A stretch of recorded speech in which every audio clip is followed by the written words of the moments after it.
Padmashri IIM Vijayan தலைவருக்கு 2025 பத்மஸ்ரீ அவார்டை கொடுத்துருக்குறாங்க. கஷ்டப்படுற ஃபேமிலியிலேருந்து வந்து சோடா பாட்டில்லாம் விற்று அதுக்கப்புறம் 17 வயசில் எல்லாத்துக்கும் ஒரு வாழ்க்கையில் கஷ்டப்படும் போது ஒரு தெய்வம் வருவாங்க. அந்த மாதிரி ஒரு தெய்வம் டிஜிபியாக இருந்த எம்கே ஜோசப்புங்கிறவர் வந்து ஐஎம் விஜயன் அவர்களுக்கு சான்ஸை கொடுக்குறாப்புல.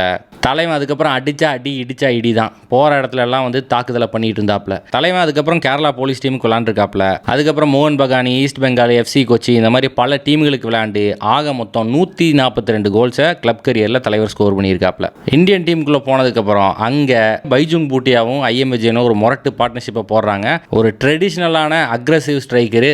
இந்தியாவுக்கு மட்டும் 88 மேட்ச்சில் 37 கோல்ஸை சொருகியிருக்காப்புல. 2000 2004 வரைக்கும் இந்தியன் கேப்டனாகவும் இருந்திருக்காப்புல நம்ம ஐஎம் விஜயன். ஒரு ஃபுட்பால் பிளேயர் மட்டும் கிடையாது, பல படங்களெல்லாம் நடிச்சிருக்காப்புல. ஐஎம் விஜயன் பிகிலுங்கிற படத்தில் கூட வந்து நடிச்சிட்டு போயிருக்காப்புல.